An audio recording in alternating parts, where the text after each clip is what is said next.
Good day. My name is Benjamin Herzberg. I'm the program lead for the Private Sector Engagement for Good Governance program at the World Bank Group.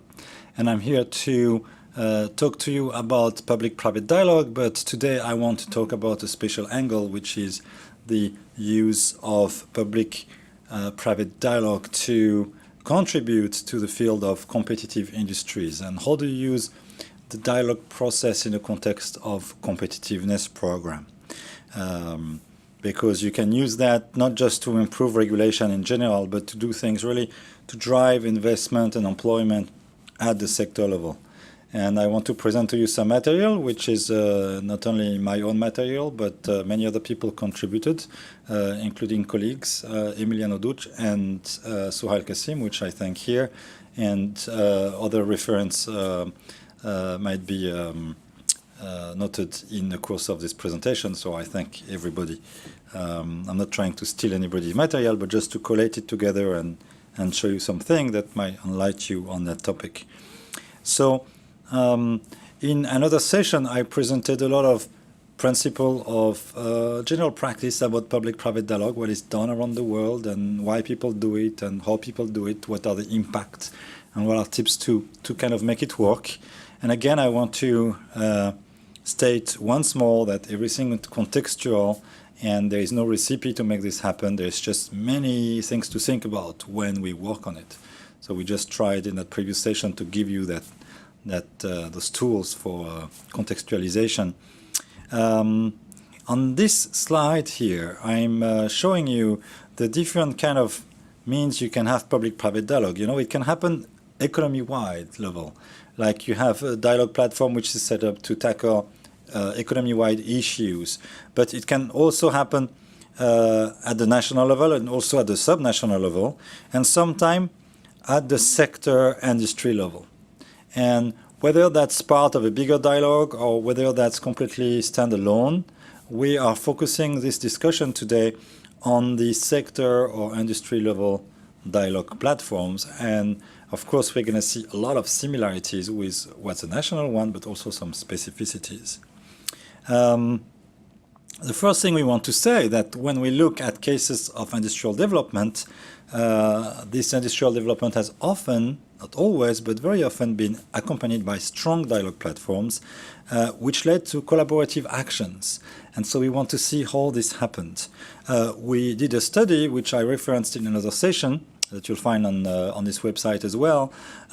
We looked at 18 sectors in particular, and we looked at how those sectors peaked eventually, and what were the factors that made the sector take off or sustain the growth, and whether they were the chili in salmon, the wine in South Africa, the computers in Nigeria, or the ICT in Andhra Pradesh in India.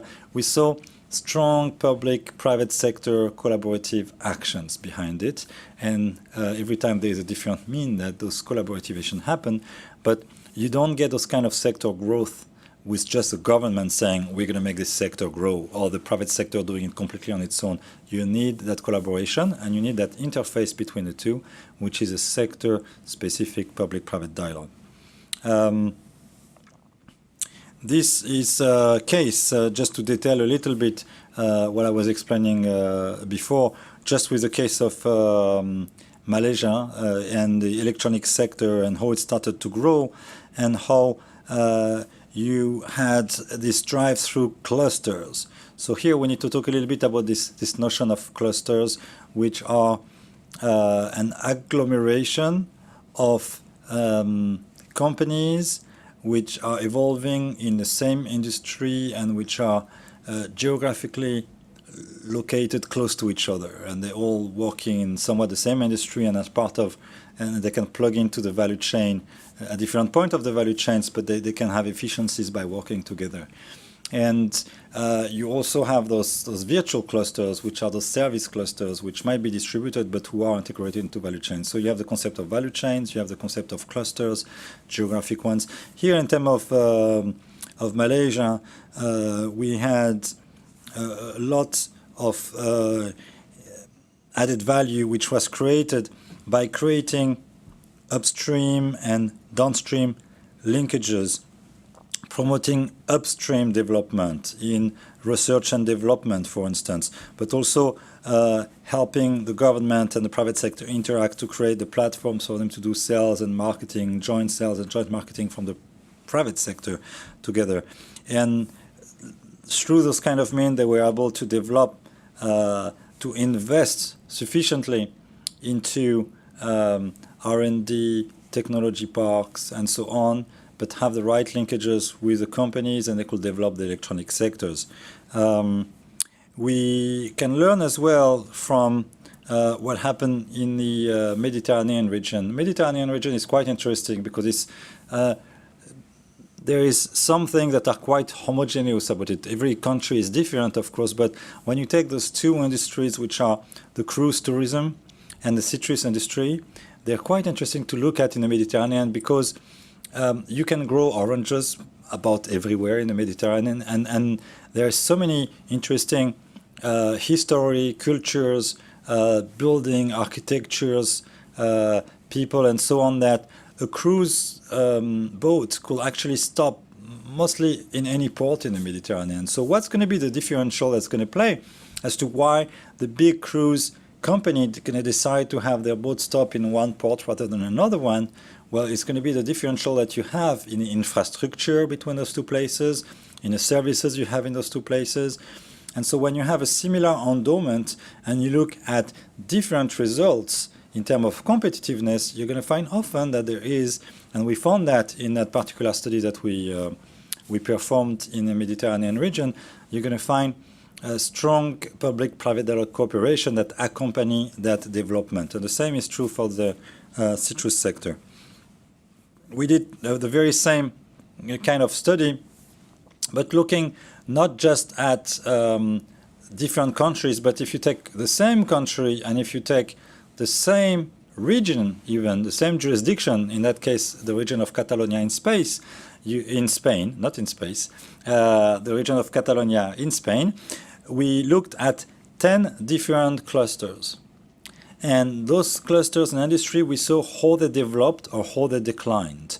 And we looked at the role of public-private collaboration. And when they declined a lot, it's of course due to enormous market pressures on those maybe more traditional clusters who could not react to the market. But it's also why they could not react is because there were a lack of interaction between the private sector often. And we saw some very traditional clusters that could react and keep their competitive positions. We looked at the ceramic cluster over there. We looked at mountainous areas that developed or not some tourism strategies.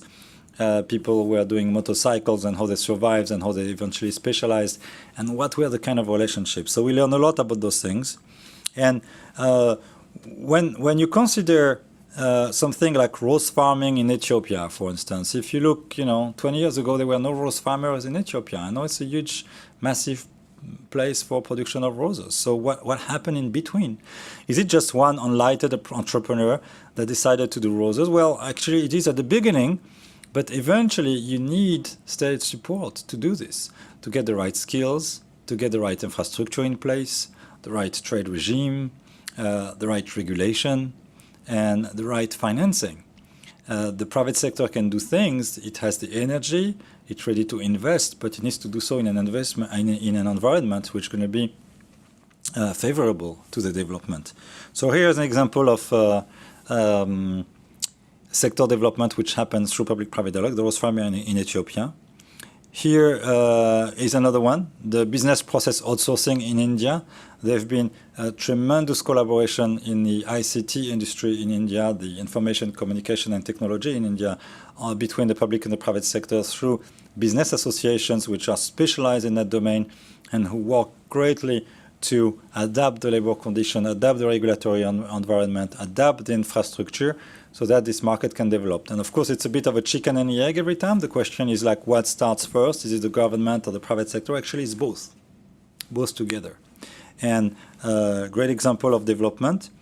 If you want asparagus nowadays, most likely they're coming from Peru, or there is a good chance they're coming because asparagus in Peru are really big. Peru specialized. You find countries that end up specializing themselves in specific sectors.